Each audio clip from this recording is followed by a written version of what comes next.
Bismillahirrahmanirrahim. Assalamualaikum warahmatullahi wabarakatuh. Perkenalkan, kami dari kelompok 5 kelas D Praktikan Teknologi Farmasi 3 Steril. Di sini kami ingin menjelaskan materi mengenai pembuatan salep mata. Pengertian salep mata. Nah, salep sendiri adalah suatu sediaan topikal yang berbentuk setengah padat berupa massa lunak yang digunakan untuk pemakaian luar.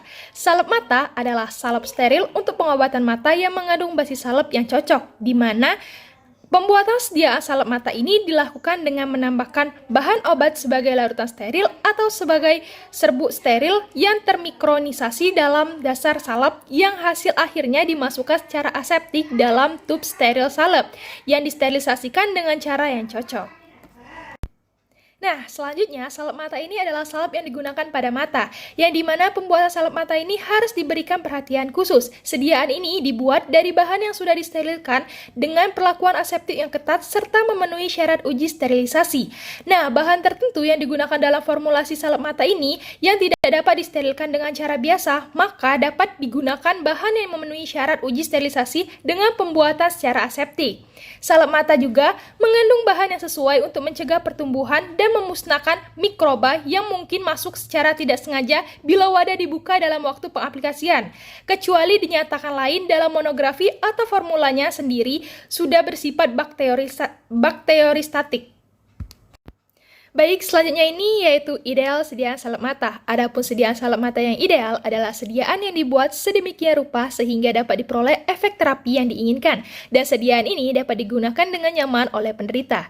Salep mata yang menggunakan semakin sedikit bahan dalam pembuatannya akan memberikan keuntungan, karena akan menurunkan kemungkinan interferensi dengan metode analitik dan menurunkan bahaya reaksi alergi pada pasien yang sensitif. Nah, salep mata ini tidak boleh mengandung bagian-bagian kasar. Dasar salep mata juga tidak boleh merangsang mata dan harus memberikan kemungkinan obat tersebar dengan merata pada air mata. Obat harus tetap berkhasiat selama penyimpanan. Salep mata juga harus steril dan disimpan dalam tub yang steril. Basis atau bahan dasar dari salep mata. Jadi basis yang sering digunakan itu biasanya banyak mengandung vaselin. Dasar absorpsi atau dasar dari salep yang dapat larut air. Vaselin merupakan dasar dari salep mata yang banyak digunakan. Beberapa bahan dasar salep yang dapat menyerap air, bahan dasar yang mudah dicuci dengan air, dan juga bahan dasar yang larut dalam air dapat digunakan untuk obat yang larut di dalam air. Bahan dasar salep seperti ini memungkinkan dispersi obat larut itu lebih baik, tetapi tidak boleh mengakibatkan iritasi pada mata. Penggunaan dari salep mata yaitu terlebih dahulu kita mencuci tangan pada air yang mengalir secara bersih, lalu ujung tub itu tidak boleh tersentuh oleh apapun, kepala sedikit menengadah ke atas, pegang tub dengan satu tangan yang sebelahnya, lalu tarik kelopak mata pada bagian bawah dengan mata yang sebelahnya hingga terbentuk cekungan, tekan pada salep hingga salep keluar dengan sejumlah dosis yang telah ditentukan. Oleskan secara langsung pada cekungan mata yang telah terbentuk tersebut, tutup mata selama kurang lebih 2 menit, bersihkan kelebihan salep yang terdapat di mata itu menggunakan tisu, bersihkan pula pada bagian tub salep juga dengan menggunakan tisu. Salep mata yang telah terbuka dan sudah dipakai tidak boleh disimpan lebih dari 30 hari untuk digunakan kembali. Hal ini dikarenakan nanti ditakutkan adanya kontaminasi oleh kuman. Baiklah, yang selanjutnya itu untuk wadah dari salep mata. Jadi wadah dari salep mata ini harus dalam keadaan steril pada waktu pengisian dan penutupan. Wadah salep mata harus tertutup rapat dan disegel untuk menjamin sterilitas pada permukaan pertama. Wadah salep mata kebanyakan menggunakan tub. Tub dengan rendahnya luas permukaan, jalan keluarnya itu menjamin penekanan kontaminasi selama pemakaiannya sampai tingkat yang minimum. Secara bersamaan juga memberikan perlindungan terhadap cahaya yang baik. Yang berikutnya itu ada data hasil pengamatan. Jadi sudah dilakukan beberapa uji. Yang pertama itu ada uji organoleptis. Didapatkan hasilnya itu bentuk setengah padat, tidak menimbulkan bau tengik dan warnanya putih. Dengan syarat yang berlaku itu sediaan berbentuk setengah padat, bau tidak tengik dan warnanya sesuai dengan basis yang digunakan. Dalam hal ini juga sudah memenuhi syarat yang berlaku. Untuk yang kedua itu ada uji pH. Hasil yang didapatkan itu pH sekitar 6,8. Dengan syarat yang berlaku itu untuk pH sesuai dalam rentang 6,4 sampai 7,4. Hal ini juga sudah memenuhi syarat yang ada. Untuk yang selanjutnya itu ada uji keseragaman bobot. Dengan hasil penyimpangan bobot rata-rata salep sekitar 5%. Dengan syarat penyimpangan rata-rata bobot salep tidak lebih dari 10%. Hal ini juga sudah sesuai dengan syarat yang berlaku. Berdasarkan hasil pengamatan pada uji homogenitas, didapatkan salep berwarna putih, homogen, tidak ada gumpalan dan butiran. Sedangkan syarat pada uji homogenitas itu warnanya seragam, tidak ada gumpalan dan butiran saat dioleskan pada kulit sehingga sediaan salep matanya memenuhi syarat.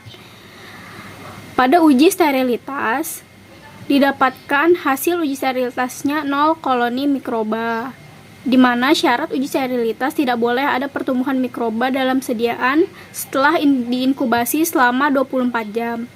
Dikarenakan tidak ada pertumbuhan mikroba, maka sediaan telah memenuhi syarat uji sterilitas.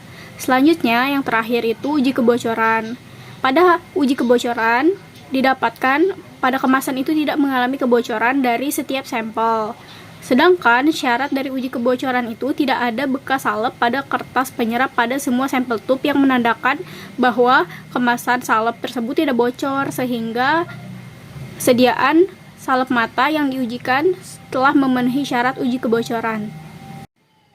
Kesterilan dari salep mata harus benar-benar terjaga karena mata merupakan organ yang sangat sensitif. Salep mata yang baik harus memiliki kehomogenitasan yang baik atau bebas dari partikel yang kasar yang dapat mengiritasi mata. Salep mata juga harus memiliki daya serap yang bagus agar dapat berpenetrasi dengan cepat pada cairan mata, dan tentunya harus terbebas dari mikroba. Hal tersebut juga menyebabkan dalam pengaplikasian salep mata tidak boleh menggunakan tangan karena dapat menyebabkan iritasi akibat kondisi tangan yang tidak steril, dan mungkin saja pada saat pengaplikasian kondisi tangan itu kurang bersih. Beberapa hal yang perlu diperhatikan dalam menyediakan salep mata itu diantaranya sediaan harus terbuat dari bahan yang sudah disterilkan dengan perlakuan aseptik yang ketat serta memenuhi syarat uji sterilitas. Bila bahan yang digunakan dalam formulasi tidak dapat disterilkan dengan cara biasa, maka dapat digunakan bahan yang memenuhi syarat uji sterilitas dengan pembuatan yang dilakukan secara aseptik. Salep mata harus memenuhi persyaratan uji sterilitas. Sterilitas akhir pada salep mata di dalam tub biasanya dilakukan menggunakan radiasi sinar gamma. Kemungkinan kontaminasi mikroba dapat dikurangi juga dengan melakukan pembuatan sediaan di bawah laminar airflow atau LAF. Chloramphenicol merupakan antibiotik yang ditemukan pada tahun 1947 dari kultur Streptomyces venezuela yang tidak bisa diproduksi secara sintetik. Chloramphenil merupakan antibakteri pertama yang berspektrum luas dengan mekanisme menghambat sintesis protein dan bersifat bakteriostatik. Chloramphenicol bekerja dengan membasmi bakteri penyebab infeksi atau memperlambat hingga menghentikan pertumbuhannya. Obat ini efektif menangani infeksi akibat Salmonella typhi, influenza, E. coli, Chlamydia, psitasi, bakteri Neisseria, Staphylococcus, Streptococcus, dan Rickettsia. Oke, jadi basis untuk salep mata digunakan petroleum putih walaupun dalam beberapa kasus basis larut air juga digunakan jika zat aktif yang digunakan tidak larut didispersikan ke dalam basis yang disterilkan dengan panas kering dan dicampurkan secara aseptis dengan obat dan bahan tambahan yang steril. Persyaratan dalam pembuatan atau formulasi salep mata yaitu salep mata dibuat dari bahan yang disterilkan di bawah kondisi yang benar-benar aseptik dan memenuhi persyaratan dari tes steril resmi. Sterilisasi terminal dari salep akhir dalam tub disempurnakan dengan menggunakan dosis yang sesuai dengan radiasi gamma. Salep mata harus mengandung bahan yang sesuai atau campuran bahan untuk mencegah pertumbuhan atau menghancurkan mikroorganisme yang berbahaya ketika wadah terbuka selama penggunaan. Oke, selanjutnya itu adalah keuntungan sediaan salep mata meliputi dapat memberikan bioavailabilitas lebih besar dari sediaan larutan dalam air yang ekuivalen, onset dan waktu puncak absorpsi yang lebih lama, waktu kontak yang lebih lama sehingga jumlah obat yang diabsorpsi lebih tinggi. Namun, kerugian yang dapat mengganggu penglihatan kecuali jika digunakan pada saat akan tidur. Tempat kerjanya yaitu bekerja pada kelopak mata, kelenjar sebasea, konjungtiva, kornea, dan iris. Oke, jadi salat mata yang baik yaitu steril, bebas hama atau bakteri, tidak mengiritasi mata, difusi bahan obat ke seluruh mata yang dibasahi karena sekresi cairan mata. Dasar salep harus mempunyai titik lebur mendekati suhu tubuh. Salah satu permasalahan dalam pembuatan salep mata ialah sediaan salep mata tidak bisa disterilkan di akhir karena dapat merusak sediaan yang sudah jadi baik konsistensinya, homogenitas maupun stabilitas dari bahan.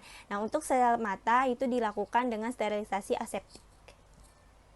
Oke, baiklah kesimpulannya. Jadi konsep sterilisasi yang digunakan yaitu sterilisasi aseptif, zat aktif tidak tahan terhadap pemanasan dan suhu tinggi. Klorofenikol untuk mengatasi infeksi bakteri, klorobutanol sebagai pengawet, lanolin alkohol sebagai emulgator, dan wet petroleum sebagai basis.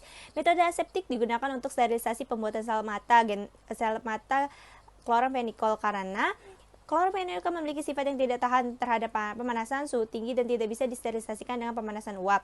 Evaluasi yang dilakukan terdiri dari uji organoleptik, uji homogenitas, uji pH, uji keseragaman bobot, uji sterilitas, dan uji kebocoran. Hasil yang didapatkan semua uji memenuhi syarat dan tidak ada satupun yang tidak memenuhi syarat. Baiklah, sekian pemaparan materi dari kelompok 5 kelas D. Semoga apa yang kami sampaikan bermanfaat. Kurang lebihnya mohon maaf. Wabillahi taufik wal hidayah. Wassalamualaikum warahmatullahi wabarakatuh.